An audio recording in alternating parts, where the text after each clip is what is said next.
सूत्रधार में सुनते हैं पारिजात हरण कथा का भाग दूसरा, द्वारका में पारिजात वृक्ष।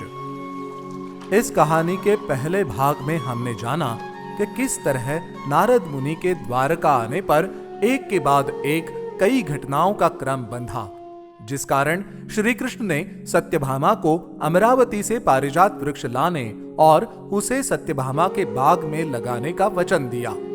श्री कृष्ण की पारिजात हरण लीला के इस भाग में हम जानेंगे कि श्री कृष्ण किस तरह अपने वचन का पालन करते हैं। श्री कृष्ण से विदा लेकर नारद मुनि महादेव की प्रतिष्ठा में इंद्र द्वारा स्वर्गलोक में आयोजित एक समारोह में गए। नारद मुनि अन्य देवों, गंधर्वों, अप्सराओं और देवर्षियों के साथ मिलकर उमा महेश्वर की आराधना करने लगे। जब समारोह का अंत हुआ और सभी अतिथि अपने अपने लोकों में प्रस्थान कर गए, तब नारद मुनि सिंहासन पर बैठे इंद्र की ओर गए। इंद्र ने नारद मुनि को प्रणाम किया और अपने समीप एक स्थान पर बैठने का निमंत्रण दिया। हालांकि नारद मुनि ने खड़े रहकर ही कहा, देवराज, आज मैं श्री कृष्ण का दूत बनकर आपके समक्ष आया हूं। मैं द्वारकापुरी से आपके लिए उनका एक संदेश लेकर यहां उपस्थित हुआ हूं।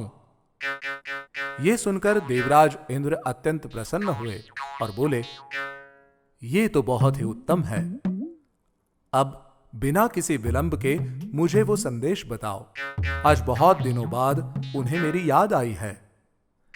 नारद मुनि ने इंद्र को द्वारका की यात्रा और श्री कृष्ण तथा सत्यभामा के साथ हुए पुण्यक व्रत के वार्तालाप के विषय में बताया और कहा, देव माता अदिति और इंद्राणी शची के पुण्यक व्रत के विषय में जानने के बाद देवी सत्यभामा भी इस व्रत का पालन करना चाहती हैं और आपके अनुज ने उन्हें ये वचन दिया है कि वो उनकी इच्छा पूर्ति हेतु पारिजात वृक्ष लेकर आएंगे। नारद मुनि ने देखा कि इंद्र के भाव बदल रहे हैं, तो वो आगे बोले, बस इसी कारण मैं आज केशव का दूत बनकर आपसे निवेदन करने आया हूं कि आप पारिजात वृक्ष को द्वारका भेज दीजिए और देवी सत्यभामा का व्रत पूर्ण होने दीजिए। समस्त प्रकार के अनुष्ठान करने के पश्चात श्री कृष्ण स्वयं पारिजात वृक्ष को अमरावती ले आएंगे। देवर्षि ने आगे अपनी राय बताते हुए कहा, मैं चाहता हूं कि आप उपेंद्र का ये निवेदन स्वीकार करें ताकि धरतीवासी भी दैवीय पारिजात वृक्ष की उपासना करके लाभ ले सकें, जो कि अभी मात्र स्वर्गलोक तक ही सीमित है। नारद मुनि की बात सुनकर देवराज ने उन्हें अपने समीप बिठाया। जैसे ही देवर्षि ने अपना स्थान ग्रहण किया, देवराज बोले, हे ऋषि श्रेष्ठ, मुझे अपने अनुज की सूचना प्राप्त करके अत्यंत हर्ष हुआ। कृपया उन्हें बताइए कि उन्होंने धरती पर इंसानियत के लिए इंसान के रूप में जन्म लिया है। किसी दैवीय शक्ति को इतने छोटे उद्देश्य के लिए धरती पर ले जाना बुद्धिमत्ता नहीं होगी। इंद्र ने पारिजात वृक्ष को द्वारका ना भेजने के कई कारण प्रस्तुत किए और अपने अनुज की इच्छा को नकार दिया। ये सब कुछ पहले से जानने वाले देवर्षि बोले, देवेंद्र, मैं आपकी भलाई के लिए ही ये सब सलाह दे रहा था, जबकि मुझे आपका निर्णय पहले से ही ज्ञात था। मैंने माधव को भी ये बताया था। अब मैं आपको बताता हूं कि आपके ना कहने पर उन्होंने मुझे आपसे क्या कहने को कहा था। उपेंद्र ने कहा था कि यदि देवेंद्र स्वेच्छा से पारिजात वृक्ष को भेजने की अस्वीकृति व्यक्त करेंगे तो वो स्वयं स्वर्गलोक आकर बलपूर्वक उसे ले जाएंगे। ये चेतावनी सुनकर इंद्र को गुस्सा आ गया और वो बोले, मुनिवर, श्री कृष्ण मेरे अनुज है और मैं उनका सम्मान करता हूं। हालांकि वो समय समय पर मुझे कमतर आंकने की कोशिश करते हैं।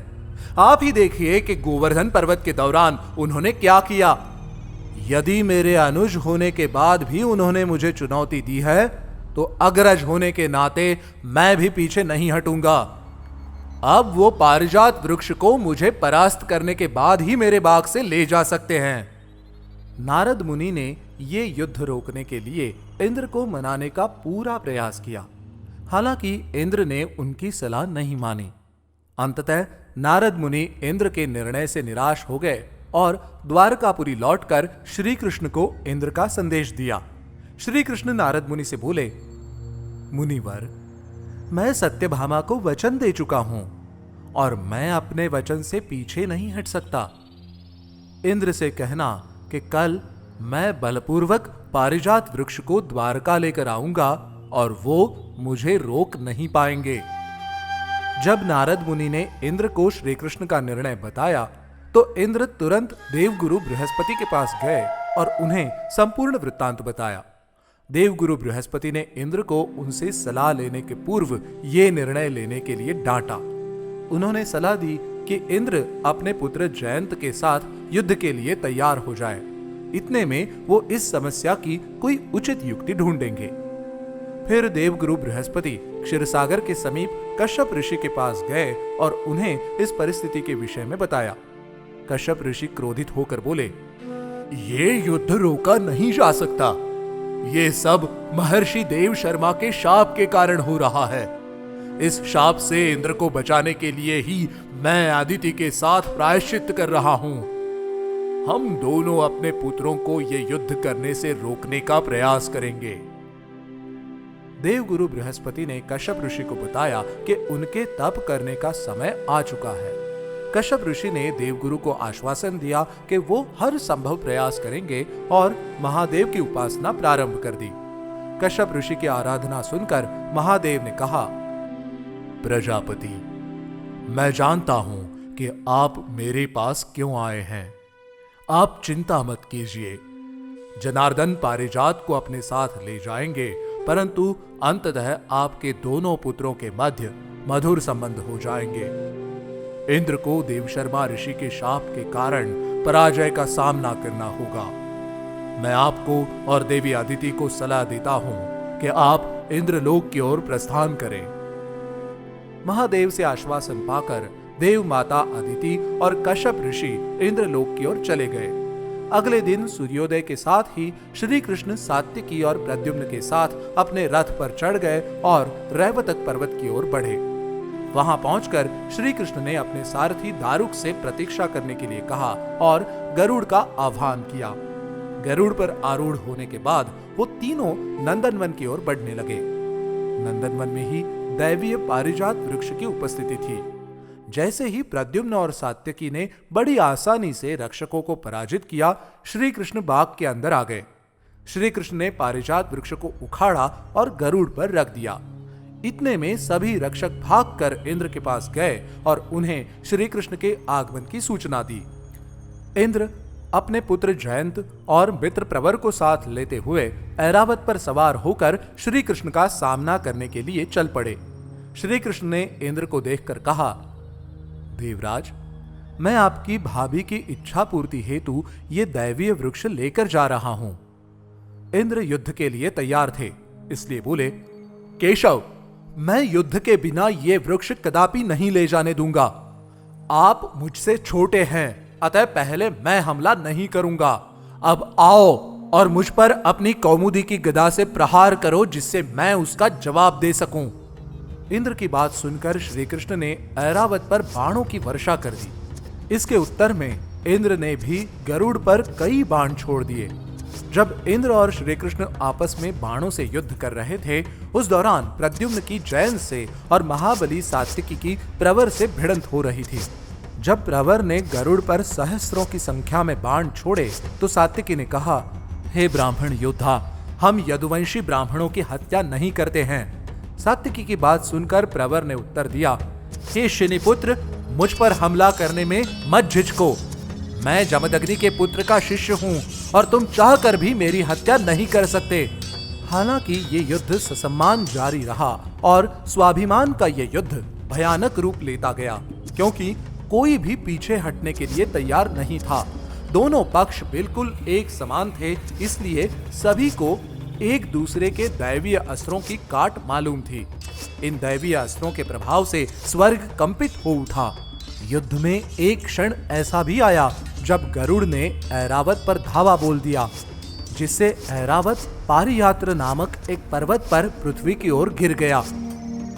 इंद्र से अपने प्रिय हाथी की ये दशा देखी नहीं गई और वो भी पृथ्वी की ओर बढ़ने लगे।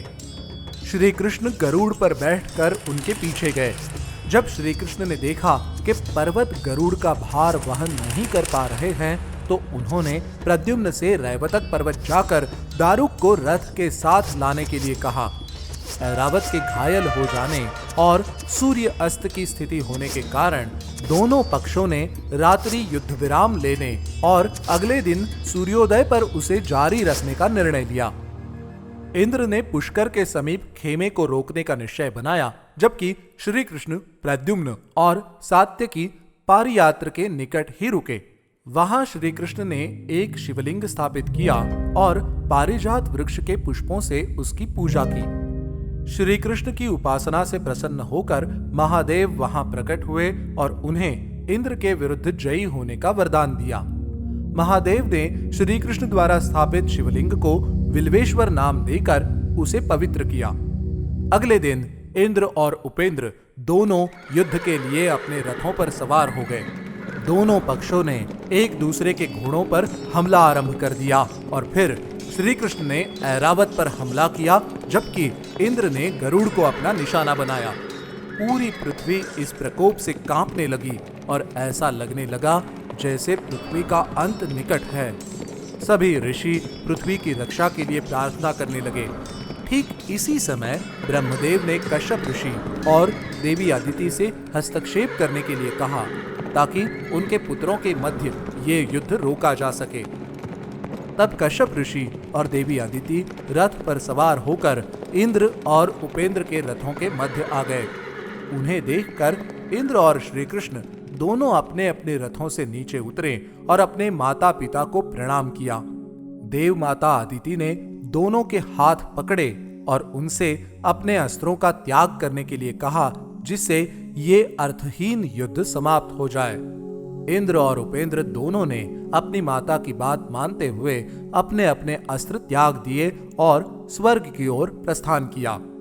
अगले दिन देवी अदिति ने श्री कृष्ण से पारिजात वृक्ष को द्वारका ले जाने के लिए कहा और सत्यभामा के पुण्यक व्रत के पश्चात वृक्ष को वापस नंदनवन लाने के लिए भी कहा।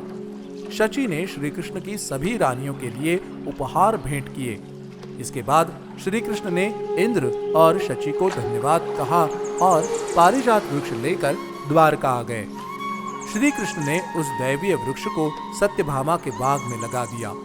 सत्यभामा ने पुण्यक व्रत का पालन किया और श्री कृष्ण को वृक्ष से बांधकर नारद मुनि को भेंट करने की प्रथा पूरी की।